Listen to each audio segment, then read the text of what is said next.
Hello बच्चों हम लोग आज जो स्टार्ट करने जा रहे हैं कुछ बेसिक न्यूमेरिकल्स जो आपके टर्म 1 के एग्ज़ाम में आ सकते हैं। ठीक है, आपको मालूम होना चाहिए कि जो सीरीज़ चल रही है या रिवीजन की सीरीज़ चल रही है तो इसमें हम जो टर्म 1 में आ सकते हैं, ठीक है, जैसे क्वेश्चंस आ सकते हैं उतने ही क्वेश्चन का लेवल मेंटेन करेंगे, बहुत ज़्यादा हाई जाने की कोई आवश्यकता नहीं है। ठीक है, इसके पहले के जो लेक्चर्स हैं मैंने उसमें आपको बताया था बेटा कि आपका चार्ज क्या होते हैं, पॉजिटिव और नेगेटिव चार्ज का एक्चुअल मतलब क्या होता है, क्वांटाइजेशन ऑफ चार्ज बता चुका हूं मैं आपको, गोल्ड लीफ इलेक्ट्रोस्कोप बता चुका हूं और आपका कुलाम्ब्स लॉ बता चुका हूं जिसमें मैंने बताया था कि एक्चुअल में पॉइंट चार्ज का क्या मतलब होता है। ठीक है, अगर बच्चों आप लोगों ने वो वीडियोस नहीं देखे हैं तो मैं आपसे रिक्वेस्ट करूंगा पहले वो वीडियोस देख लीजिए ताकि आपको किसी छोटे छोटे जो कंसेप्ट है उसमें कोई प्रॉब्लम ना आने पाए। ठीक है बच्चों, तो मैं अब स्टार्ट करने जा रहा हूँ बेसिक्स जो है न्यूमेरिकल्स जो आपको आने ही चाहिए जिस पे ऑब्जेक्टिव बनाए जा सकते हैं। ठीक है, स्टार्ट करते हैं। हम कुलाम्ब्स लॉ पर मतलब इलेक्ट्रिक फोर्स पे बात करेंगे, है ना, उसके इधर लेफ्ट राइट नहीं जाएंगे। ठीक है, अभी हम इलेक्ट्रिक फील्ड की बात नहीं कर रहे, जो हमारा अगला लेक्चर आएगा उसमें क्या होगा, इलेक्ट्रिक फील्ड की बात होगी। ठीक है, अब ध्यान दीजिएगा। सबसे पहला आपसे मैं क्वेश्चन स्टार्ट करने के पहले बहुत सिंपल सी बात आपको रिवाइज करवा देता हूँ ताकि आपके माइंड में आ जाए। सपोज करो ये Q1 और Q2 था, ये डिस्टेंस Q1 Q2 क्या है बेटा, पॉइंट चार्ज, R क्या है आपका डिस्टेंस है Q1 और Q2 के सेंटर्स के बीच का। ठीक है, अब ध्यान दीजिएगा। अगर मैं आपसे ये कहूँ कि इसमें इलेक्ट्रिक फोर्स क्या होगा, मतलब फार्मूला क्या होगा, तो आपका फार्मूला आता है K Q1 Q2 by R square. ठीक है, what is K is called proportionality constant. तो आपको मालूम होना चाहिए कि जो K की वैल्यू होती है वो क्या होती है बेटा, 1/4 पाई एप्सिलॉन नॉट, या K की वैल्यू होती है 1/4 pi epsilon naught epsilon R। ठीक है, इसकी वैल्यू आपको याद होना चाहिए 9 × 10⁹ होती है। क्लियर है, यूनिट क्या बताया था, न्यूटन मीटर स्क्वायर पर कूलम स्क्वायर। इसमें जो बेटा ये जो एप्सिलॉन R होता है ये क्या होता है, मैंने बताया था आपको, इसको हम बोलते हैं, याद करिए, इसको हम लोग बोलते हैं रिलेटिव परमिटिविटी,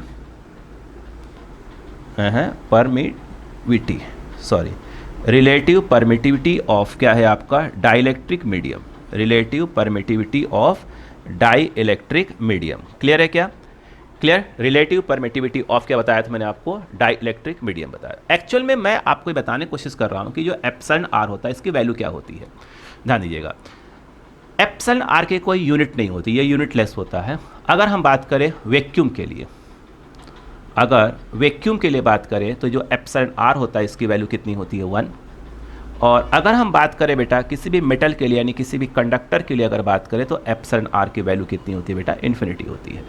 इसका मतलब ये हुआ कि जो एप्सिलॉन R की वैल्यू होती है वो ग्रेटर देन इक्वल टू क्या होती है बच्चों, 1 होती है। क्लियर है, और आपको मालूम होना चाहिए Q1 और Q2 यहाँ पे पॉइंट चार्ज है। क्लियर है क्या यहाँ पर, तो अगर आपको ये बातें याद है तो हम आगे बढ़ जाते हैं। ठीक है, आगे ध्यान दीजिएगा। ये थोड़ा डस्टर ले रहा था।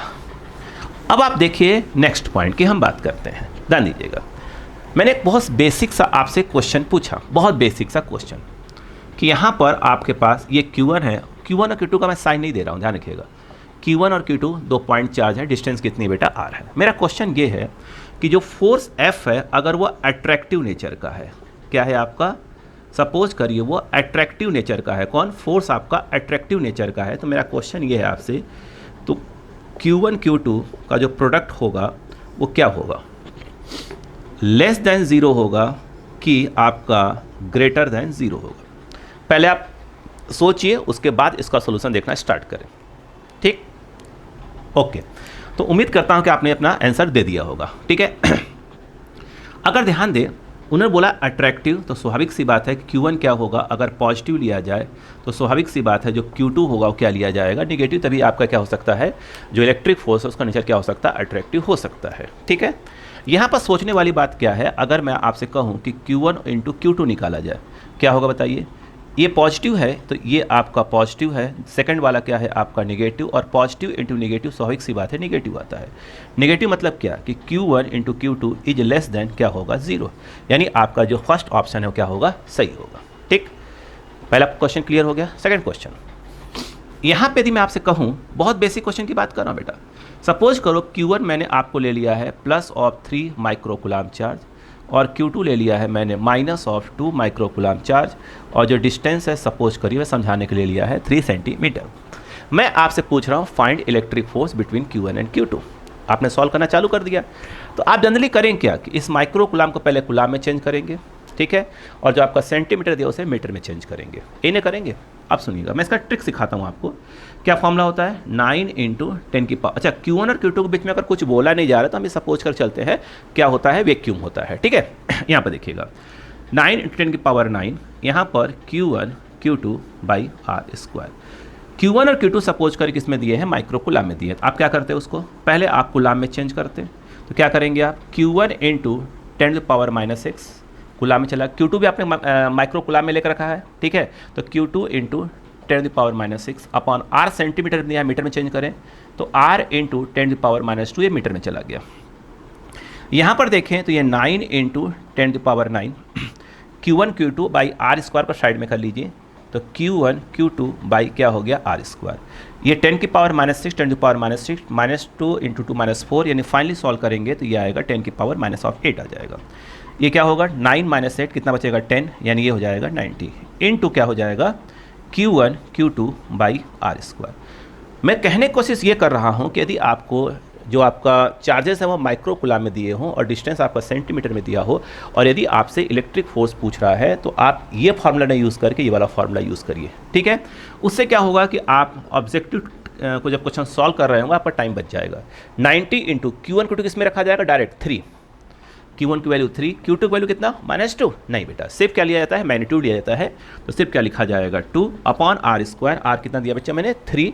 डायरेक्ट रखिए क्योंकि आपने चेंज ऑलरेडी कर चुके हैं ये। तो F = क्या आ गया? 90 × 3 × 2 अपॉन 3 3 = 9। ये कट गया 10, 3 2 = 6 60, यानी डायरेक्ट आंसर क्या आ गया आपका? 60 क्या आ गया आपका? न्यूटन, ठीक है। यहाँ पर हमने कंसेप्ट सीखा कि अगर माइक्रो कूलाम में दिया है तो इस प्रकार से हम क्या कर सकते हैं? डायरेक्ट इस फॉर्मूले को यूज़ कर लीजिए, काम हो जाएगा आपका। क्लियर बात समझे बच्चों? क्लियर है क्या? चलिए इसको नोट करिए, फिर अपन बात करते हैं नेक्स्ट आगे। अब देखिए मेरे पास एक क्वेश्चन, थर्ड क्वेश्चन आता है। सपोज करिए थर्ड क्वेश्चन की बात करता हूँ मैं आपसे अब। सपोज करिए बच्चों आपसे एक क्वेश्चन पूछा गया, क्वेश्चन नंबर एक प्रकार से थर्ड, ठीक है, ध्यान दीजिएगा। मुझसे पूछा गया कि भाई साहब ये आपका Q1 है, सपोज करो यहाँ पर एक Q2 चार्ज रखा हुआ है, ये इस पर फोर्स लगा रहा है, चलिए लगा रहा है, रिपल्सिव लगा रहा है। कितना मान लेते हैं? सपोज करो F1 ले लेते हैं, इसको सपोज करो कितना है आपका? 20 न्यूटन का फोर्स लगा रहा है, ठीक। क्वेश्चन ये आता है कि अब जो है एक Q3 चार्ज भी आ गया, ठीक, पक्का है इस पर फोर्स लगाएगा। चलिए इसको माइनस कर लेते हैं। अगर माइनस है तो क्या करेगा? ये इसको अट्रैक्ट करेगा, कितने से? F2 से। तो क्वेश्चन ये पूछते हैं कि भाई जब ये Q3 नहीं था तो ये इस पर फोर्स लगा रहा था 20 न्यूटन का, ठीक, तो इसके आने से इस फोर्स पर क्या इफेक्ट पड़ेगा? 20 न्यूटन पर क्या इफेक्ट पड़ेगा? अगर ये नहीं था तो ये 20 का लगा रहा था, अब जब ये आ गया तो एक फोर्स और लगाने लगा। तो क्वेश्चन ये है कि ये जो फोर्स लगा, जो ये लगा रहा था फोर्स, उस पर कोई इफेक्ट पड़ेगा कि नहीं पड़ेगा? पहले कमेंट करके आंसर दे, उसके बाद सोल्यूशन समझें। ओके, देखो बेटा, इसके आने से क्या होगा? इसके आने से ये फोर्स आ गया, तो इस पर जो नेट फोर्स लग रहा है अब क्या हो जाएगा? वो F1 और F2 का रिजल्टेंट हो जाएगा। ये हो जाएगा F नेट जो इस पे लग रहा है, लेकिन इस पे कोई फर्क नहीं पड़ेगा। ये जो फोर्स लगा रहा था वो अभी भी 20 का ही लगा रहा है, बस फर्क ये है इसके आने से एक एक्स्ट्रा फोर्स आ गया, तो फर्क किस पे पड़ जाएगा? रिजल्टेंट फोर्स, जो Q1 पे जो रिजल्टेंट फोर्स लग रहा है उस पर फर्क पड़ेगा, इस पर कोई फर्क नहीं पड़ेगा। क्लियर है क्या? यस, प्लीज नोट करें इसको। अब हम बात करते हैं एक और कंसेप्ट की बात करते हैं, समझने की कोशिश करिएगा। बहुत बेसिक मैं पूछ रहा हूँ आपसे। सपोज करो बड़ा मैंने बेसिक सा क्वेश्चन पूछ लिया आपसे, ये उन्होंने कहा दो चार्ज हैं, एक Q1 है और एक Q2 है, डिस्टेंस कितना दिया है? R है, ठीक। उन्होंने क्या कहा कि if Q1 plus Q2 equal to 0, if Q1 plus Q2 equal to 0, तो ये बताइए कि नेचर ऑफ फोर्स क्या है? अट्रैक्टिव है कि रिपल्सिव है? चार्ज दिए हैं Q1 और Q2, डिस्टेंस सपोज करो R दे दिया है, बोला है कि if Q1 plus Q2 equal to 0, then and what will be nature of electric force between Q1 and Q2? Yes, जवाब दीजिए फटाक से, फटाफट। ओके। अब बताइए Q1 प्लस Q2 0 कब हो सकता है? पक्का है कि Q1 क्या हो? सपोज करिए Q1 क्या हो आपका? Q हो प्लस Q, और Q2 क्या हो जाए आपका? माइनस क्यू, यानी एक प्लस हो एक माइनस हो, स्वाभाविक सी बात है यहाँ पर रखेंगे प्लस और यहाँ पे माइनस, स्वाभाविक सी बात है क्या आने वाला, प्लस माइनस क्या हो जाएगा, जीरो हो जाएगा। यस, इसका मतलब ये है कि एक प्लस है दूसरा क्या है माइनस है, और Q1 और Q2 की वैल्यू भी क्या है सेम है।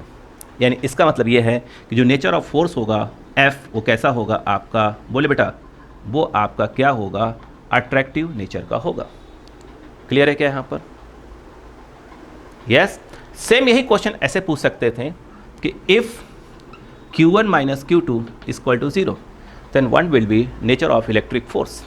सोचिए, जवाब दीजिए। यस, इसका मतलब क्या होगा, अगर इसको ऐसे देखें तो Q1 इक्वल टू क्या हो गया, Q2। इसका मतलब ये है कि यदि आपका Q1 क्या है, यदि आपका प्लस है तो Q2 भी क्या है आपका प्लस में ही होना चाहिए। Q1 अगर आपका Q है प्लस Q है तो स्वाभाविक सी बात है जो Q2 होगा वो भी क्या होगा, प्लस Q। यहाँ पुट करिए, क्या हो जाएगा, Q minus Q equal to 0। मतलब ये है कि Q1 और Q2 क्या है आपके सेम साइन के हैं, यानी सेम नेचर के हैं। इसका मतलब ये है कि जो नेचर ऑफ फोर्स होगा वो क्या होगा आपका, रिपल्सिव हो जाएगा। क्लियर है क्या यहाँ पर? तो ध्यान रखिएगा, इस प्रकार से छोटे छोटे क्वेश्चन आपसे पूछे जा सकते हैं। क्लियर है क्या? यस, प्लीज़ कॉपी करें फिर हम आगे बात करते हैं। प्लीज़ कॉपी करें फिर हम आगे बात करते हैं। ओके, अब देखिए आपसे अगला क्वेश्चन पूछा जा रहा है, ध्यान दीजिएगा। अगला क्वेश्चन ये है कि आपके पास क्या हुआ, ध्यान दीजिएगा, ये Q1 है, नेक्स्ट वाला Q2 है। यहाँ पर क्या था, वैक्यूम था। ठीक, उन्होंने कहा कि अब जो है Q1 और Q2 है, अब इनके बीच में क्या आ गया, एक डाई इलेक्ट्रिक आ गया। ठीक, जिसकी वैल्यू एप्सिलॉन आर, याद रखना मैं बार बार कहता हूँ, सो हम के भी बोलते हैं, याद रखिएगा, है ना। एप्सिलॉन आर जिसकी वैल्यू सपोज करो क्या दी हुई है 5। एप्सिलॉन आर जो होती है उससे कोई यूनिट नहीं होती है ना। अब देखिए एप्सिलॉन आर की वैल्यू कितनी दी है 5। उन्होंने कहा कि जब Q1 और Q2 के बीच में जब वैक्यूम था, सपोज करो कि जो फोर्स था वो आपका F0 था। तो अब ये पूछ रहे हैं कि यदि कोई डायलेक्ट्रिक डाल दिया जाए तो फोर्स क्या होगा। ऑप्शन दे के रखा है उन्होंने, एक डायलेक्ट्रिक डाले, इसका क्या है वैल्यू कितनी है 5। उन्होंने ऑप्शन दे के रखा है कि जो फोर्स होगा, न्यू फोर्स, सपोज करो उसको मैं FM बोल देता हूँ, मीडियम आ गया है ना डायलेक्ट्रिक, तो FM बोलता है। तो उन्होंने ऑप्शन दिया है कि FM is greater then F0, ये है FM is less than F0। Third जो है उन्होंने बोला है कि FM equal to F0। Yes, पहले आंसर दीजिएगा, कमेंट करिए, आंसर दीजिए, उसके बाद सॉल्यूशन समझिएगा। ओके, अब देखिए मैं बार बार कर रहा हूँ, आपको आंसर देने का मतलब ये हो जाएगा आपका प्रॉपर रिवीजन हो जाएगा। अगर आपको आता होगा तो रिवाइज हो जाएगा, नहीं आता तो सीख लीजिएगा, है ना। अब मुझे बताइएगा, F अगर वैक्यूम होता है, ठीक है, अगर वैक्यूम हो तो इसको मैं F0 चलेगा, क्योंकि वैक्यूम वाले को मैंने F0 बोल के रखा हुआ है। तो फार्मूला क्या होता है बताइए, 1/4 पाई एप्सिलॉन नॉट, और यहाँ पर Q1 Q2/r² होता है। अगर आपका कोई मीडियम आ गया, मीडियम मतलब डाइलेक्ट्रिक मीडियम, जिसको हमने बोल के रखा है FM, है ना। तो नेक्स्ट टाइम याद रखिएगा, जब हम वैक्यूम रखते हैं तो उसको मैं F0 लिखा करूँगा, और मीडियम में डायरेक्ट क्या बोला करूँगा, FM बोला करूँगा। तो ये होता है 1 क्या हो जाएगा 4 पाई एप्सिलॉन नॉट एप्सिलॉन r, और ये आएगा Q1 Q2/r²। क्लियर? अगर आप इसको डिवाइड कर देते हैं, आप सपोज करो इन दोनों को डिवाइड कर देते हैं, सॉरी F मैं ऐसे करना चाहता था डिवाइड, ये कर दिया, ठीक है, क्या होगा बताइए, डायरेक्ट बोलिए। आई थिंक ये क्या आ जाएगा, डिवाइड करेंगे तो एप्सिलॉन आर बच जाएगा, बाकी सब कट जाएंगे, कहाँ चला जाएगा, ये ऊपर चला जाएगा, यानी ये आ जाएगा एप्सिलॉन आर। यानी यहाँ पर क्लियर हो गया। यहीं पर समझने वाली बात ये है कि FM क्या हो जाएगा, FM आपका हो जाएगा ये क्लियर। अगर आप इसका आंसर देना चाहते हैं बताइए, कितना है, F0 है यहाँ पर, ये F0 अपॉन क्या हो जाएगा 5। स्वाभाविक सी बात है, ये जो वैल्यू है FM की वैल्यू आ चुकी है, जो कि आप देख रहे हैं कि F0 से क्या है कम आई है, 1 कितना आएगा 1/5 है, मतलब 0.2 टाइम्स ऑफ क्या हो जाएगा F0। तो क्लियर हो गया कि जो FM है वो लेस देन क्या होगा, F0 होगा। क्लियर है क्या यहाँ पर? इसको तो आप ऐसे समझ सकते थे यार, इसका इतनी आवश्यकता ही नहीं थी, इस जो वैल्यू दी इससे कोई आवश्यकता नहीं थी। ध्यान दीजिएगा, क्योंकि आप जानते हैं कि epsilon r is greater than equal to 1। Equal to कब लगाया जाता है, जब वैक्यूम होता है। क्लियर है क्या? यहाँ पर देखा जाए, ठीक है, मैंने इक्वल टू हटा दिया क्योंकि मैं क्या लेकर आ गया हूँ, डाइलेक्ट्रिक मीडियम लेकर आ गया हूँ। तो यहाँ पर आप जानते हैं कि F0 FM, यहाँ पर क्या आ रहा है, ये आ रहा है, यहाँ पर क्या लिख सकते हैं, ग्रेटर देन ये, यानी F0 ये ग्रेटर देन एफ एम, इसका मतलब क्या हो गया, इसको आप लिख सकते थे कि F M is less than F naught. तो क्लियर हो गया होगा। ऑप्शन करेक्ट कौन सा है आपका, आई थिंक ऑप्शन ये सही है। बहुत बेसिक क्वेश्चन की बात करें, कोई किसी भी हैवी क्वेश्चन की बात नहीं हो रही है। यानी क्या क्या सीखा यहाँ से कि Q1 और Q2 आपके पास हैं। अगर क्या कर दिया आपने, कोई डायलेक्ट्रिक मीडियम लेकर आ जाते हैं, Q1 और Q2 के बीच में जो इलेक्ट्रिक फोर्स है वो क्या होता है, डिक्रीज हो जाता है। क्लियर हुआ? Yes yes okay. अब आपकी बात करते हैं, नेक्स्ट की बात करते हैं, नेक्स्ट पॉइंट प्लीज इसको कॉपी करें पहले, फिर बात करते हैं आगे। ओके अब देखिए एक और क्वेश्चन आता है। हो सकता है कुछ बच्चों को यहाँ पर माइंड में एक क्वेश्चन आ गया होगा, पूछ रहा हूँ क्या, वो देखिएगा। सपोज करिए क्वेश्चन क्या आपके माइंड में आया वो सुनिए ध्यान से, फिर मैं उसका कॉन्सेप्ट बताता हूँ। ये Q1 है, ये आपका Q2 है। अभी तक हम क्या कर रहे थे, पूरी की पूरी क्या कर रहे थे, डायलेक्ट्रिक डाल रहे थे। मेरा क्वेश्चन माइंड में आया कि नहीं भाई, मैं तो ये डिस्टेंस मेरा R है, ये डिस्टेंस R, मैं कुछ पोर्शन तक ही डायलेक्ट्रिक डालूंगा। ये क्या है आपका, एक डायलेक्ट्रिक है। सपोज करो ये जो है आपका क्या है, डाइलेक्ट्रिक, और ये वाला पोर्शन क्या है आपका, वैक्यूम। तो मैं आपसे पूछ रहा हूँ, ये बताइए कि अब जो इलेक्ट्रिक फोर्स की वैल्यू है उसका फॉर्मूला क्या होगा। सपोज करो कि जो डाइलेक्ट्रिक है वो एप्सिलॉन R लेके रखा हुआ है, ठीक है, और जो डिस्टेंस है सपोज करो जहाँ पे डायलेक्ट्रिक डाला हुआ है वो डिस्टेंस आपका सपोज करो कितना है, R/3 है। क्लियर? तो मैं आपसे पूछ रहा हूँ बताइए इलेक्ट्रिक फोर्स की वैल्यू क्या होगी। यस पहले आप कमेंट करें, फिर मैं इसका पूरा सोल्यूशन समझाने की कोशिश करता हूँ। पहले इस क्वेश्चन का जो आंसर है उसे कमेंट करें, ठीक है, कमेंट में लिखें। मैं बार बार कर रहा हूँ, कमेंट करने का एक ही फ़ायदा है कि आपका क्या हो जाएगा, रिवीजन हो जाएगा। ठीक है, पहले कमेंट करें एंड देन फिर मैं आपको बताता हूँ उसका सोल्यूशन क्या होगा, प्लीज़। ओके अब ध्यान दीजिएगा, इसको कैसे सॉल्व किया जाता है वो समझिए। इसके पहले कि मैं इसका आंसर बताऊँ आपको, पहले इसका एक कंसेप्ट बताता हूँ कैसे निकाला जाता है इसको। ठीक है, ध्यान दीजिएगा आराम से। चलिए छोड़िए ये प्लस साइन माइनस साइन छोड़िए उसको। Q1 और Q2 है, ठीक है, ये डिस्टेंस कितना है सपोज करो R। ठीक, ये क्या है आपका वैक्यूम, आराम समझिएगा, ये क्या है वैक्यूम। ठीक, फोर्स कितना है F0, स्वाभाविक सी बात है 1/4πε0 Q1 Q2/R²। अच्छा एक बात बताइएगा, ध्यान दीजिएगा मैं क्या बोलने की कोशिश कर रहा हूँ। अरे बार बार प्लस लिख दे रहा हूँ भाई। ये Q1 है, ये Q2 है। ठीक, डिस्टेंस अभी भी मैंने R रखा है। अगर मैं आपसे कहूँ कि इसकी वैल्यू सपोज करो 25 न्यूटन है, सपोज किया मैंने 25 न्यूटन है। अब मैंने Q1 और Q2 डिस्टेंस अभी भी R रखा हुआ है, मैंने यहाँ क्या कर दिया, एक डाइलेक्ट्रिक डाल दिया। तो अभी आपने जस्ट इसके पहले देखा था कि जो ही डाइलेक्ट्रिक की वैल्यू डाली जाती है, इनके बीच का जो फोर्स है इलेक्ट्रिक फोर्स, उसकी वैल्यू क्या होती है, तुरंत कम हो जाती है, डिक्रीज हो जाती है। तो पक्का है कि अब जो फोर्स लग रहा होगा, जिसको आप FM कह सकते हैं, वो पक्का है कि वो क्या हो जाएगा आपका, लेस देन क्या हो जाएगा 25 न्यूटन हो जाएगा। ठीक है, क्योंकि डिस्टेंस अभी मैंने R ही रखा हुआ है। अब मैं क्या करता हूँ वो देखिएगा, मैं एक काम करता हूँ, जो फॉर्मूले में आप देख रहे हैं कि नीचे क्या होता है R², यानी रेसिप्रोकल में आता है ये। ठीक है, तो अब आप नोटिस करिएगा कि अगर मैं डिस्टेंस को डिक्रीज करना चालू कर दूँ, अगर मैं डिस्टेंस को डिक्रीज करना चालू कर दूँ, स्वाभाविक सी बात है ये F क्या हो जाएगा, इंक्रीज होना चालू हो जाएगा। इस वाले केस में जब जहाँ पे डायलेक्ट्रिक रखा है, मैंने डिस्टेंस को डिक्रीज करना चालू कर दिया। डिक्रीज करते करते ध्यान दीजिएगा, ये Q1 है और ये क्या है Q2 है, और बीच में क्या रखा हुआ है, डाइलेक्ट्रिक। समझने की कोशिश करिएगा, डाइलेक्ट्रिक। अब डिस्टेंस क्या कर दिया मैंने, R' कर दिया। ठीक है, इतना डिक्रीज किया जिससे फोर्स क्या हो गया, ये जो देखिए ये क्या हुआ, डाइलेक्ट्रिक तक ऐसे डिस्टेंस कम करना चालू कर दिया। जब डिस्टेंस कम करूंगा तो ये बढ़ना चालू कर देगा। तो ये बढ़ते बढ़ते कितना हो गया, कौन सा, FM, क्योंकि डाइलेक्ट्रिक है ना, तो FM बढ़ते बढ़ते कितना हो गया आपका, 25 न्यूटन हो गया। अगर डिस्टेंस R रखेंगे तो पक्का है कि 25 से कम होगा।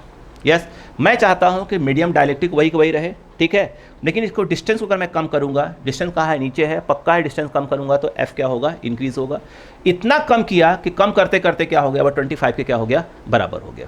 क्लियर है क्या? तो इससे बताइए क्या हो जाएगा, डिस्टेंस क्या है, नया डिस्टेंस क्या हो गया है, R', न्यू डिस्टेंस R' है। तो FM कितना होगा इस समय, 1/4πε0 εr। ध्यान दीजिए बेटा, Q1 Q2/R² का क्या आ जाएगा, R'²। ये वैल्यू भी एक प्रकार के 25 न्यूटन ही है, यानी अब ये और ये क्या हो चुकी हैं, इक्वल हो चुकी हैं। अब बताइए क्या होगा, प्लीज़ समझें इस चीज़ को। अगर आपको आता है तो आपने कमेंट किया होगा, ठीक है, उससे आपको आंसर क्लियर हो गया होगा।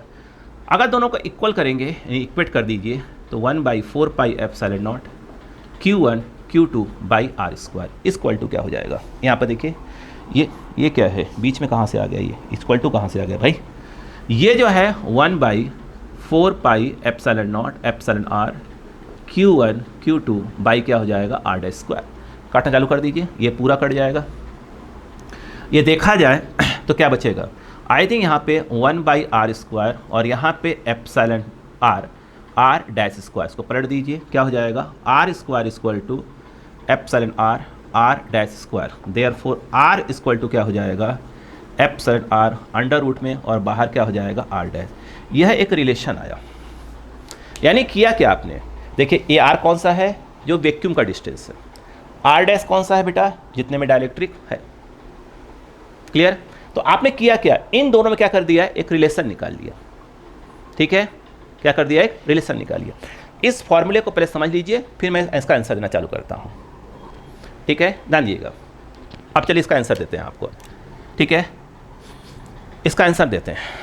ठीक है, पहले एक क्वेश्चन का यहाँ पर दे देते हैं, आपको समझ में आ जाएगा मेरी बात। सपोज करो ये Q1 है, ये मान लिया कि आप वहाँ भी कंफ्यूज हो गए, Q2, यहाँ पर ये डिस्टेंस कितना है, सपोज करो यहाँ से यहाँ डिस्टेंस कितना है R1, ये डिस्टेंस कितना है आपका R2। समझिएगा, ये एक डाइलेक्ट्रिक है, ये दूसरे प्रकार का डाइलेक्ट्रिक है, इसकी वैल्यू है एप्सिलॉन R1 और इस वाले की वैल्यू है एप्सिलॉन R2। मैं बार बार कर रहा हूँ कि जो एप्सिलॉन R होता है उसको आप K भी लिख सकते हैं। ठीक है, तो अब बताइए इलेक्ट्रिक फोर्स निकालना है, क्या किया जाए। तो सबसे पहले हम क्या करते हैं, देखिए यहाँ पे डाइलेक्ट्रिक है, यहाँ पे डाइलेक्ट्रिक, क्या करते हैं, इसको हम कहाँ चेंज करते हैं, पहले वैक्यूम वाले में चेंज करते हैं। कि देखिए R क्या है, वैक्यूम का डिस्टेंस है। ठीक है, और R डैश क्या है, सॉरी R क्या है, वैक्यूम का डिस्टेंस है, और R डैश क्या है आपका डाइलेक्ट्रिक मीडियम का। तो पहले जो डाइलेक्ट्रिक मीडियम का डिस्टेंस कहाँ चेंज करते हैं, उसको हम वैक्यूम वाले फॉर्मूले में चेंज करते हैं। जैसे यहाँ पर R वैक्यूम, ये क्या है आपका R वैक्यूम है, तो R वैक्यूम क्या आएगा, क्या आ जाएगा अंडर रूट, यानी अंडर रूट लगा दीजिए। यहाँ पर पहले वाले की बात हो रही है, तो यहाँ पर क्या लिख देंगे एप्सिलॉन R1। मीडियम कितना है, मीडियम का डिस्टेंस होता है, कितना हो जाएगा R1, यहाँ पे R1। नेक्स्ट है तो प्लस, यहाँ पर क्या आ जाएगा आपका, बोलिए बेटा फटाक से बोलिए, एप्सिलॉन R2 और यहाँ पर क्या हो जाएगा R2। क्लियर है क्या, ये हो गया। अब अगर आप पूछा जाए कि फोर्स क्या होगा, मैं ऊपर लिख देता हूँ आपका, पूछेंगे अब फोर्स कितना होगा, तो बताइए कितना हो जाएगा। यहाँ पे आएगा 1/4 pi epsilon not Q1 Q2 by, इसके बाद मैं लिख रहा हूँ यहाँ पर क्या हो जाएगा R, बोलो बेटा वैक्यूम का क्या हो जाएगा स्क्वायर, और इसकी वैल्यू ये लिखी हुई है। इसको उठा के यहाँ डाल दीजिए, क्या मिल जाएगा आपको, इस कंडीशन में क्या मिल जाएगा आपका इलेक्ट्रिक फोर्स की वैल्यू मिल जाएगी। क्लियर, समझ में आ गया, पक्का समझ लीजिए इसको। अब इसका आंसर देखते हैं, ध्यान दीजिएगा। यहाँ पर क्या करेंगे, सबसे पहले आप क्या करेंगे, R वैक्यूम निकालेंगे। क्या आएगा, यहाँ से स्टार्ट हो जाइए, डाइलेक्ट्रिक है, कितनी वैल्यू एप्सिलॉन R है, रख दीजिए उसको। एप्सिलॉन कितना है, कितना डिस्टेंस दिया है, R/3 डिस्टेंस दिया है, R/3 प्लस यहाँ पर क्या आ गया आपका, ये क्या है वैक्यूम है, तो यहाँ पर इसका एप्सिलॉन R कितना आ जाएगा अंडर रूट 1, और ये डिस्टेंस कितना हो जाएगा, ये R है, ये R/3 है, पक्का है 2R/3 हो जाएगा। तो यहाँ पर ये 2R/ क्या आ जाएगा 3, भाई ये R है, R/3 है, R माइनस R/3 करेंगे क्या आएगा, 2R/3 आएगा ना। ठीक है, तो ये क्या आ जाता एप्सिलॉन R/3 प्लस ये तो 1 है, तो ये 2R/3। क्लियर है क्या। तो आपका जो फोर्स है F वो कितना आ जाएगा 1/4 पाई एप्सिलॉन नॉट। क्लियर है, यहाँ पर क्या आ जाएगा Q1 Q2 अपॉन ये R, ध्यान रखिएगा वैक्यूम का क्या हो जाएगा होल स्क्वायर, और R वैक्यूम की वैल्यू ये रही, इसे डाल दीजिए, सॉल्व कर लीजिए, क्या आ जाएगा आपका आंसर आ जाएगा। क्लियर हो गया, तो इस पर भी क्वेश्चन बनाया जा सकता है। क्लियर है क्या, प्लीज़ कॉपी करें, याद रखिएगा। इसके बाद मैंने जो इनके बीच जो फोर्स हो जाएगा उसको यहाँ लिखा है, क्योंकि यहाँ दिखेगा नहीं आपको, है ना, यहाँ लिख दिया है। प्लीज़ इसको कॉपी करें, फिर हम आगे की बातें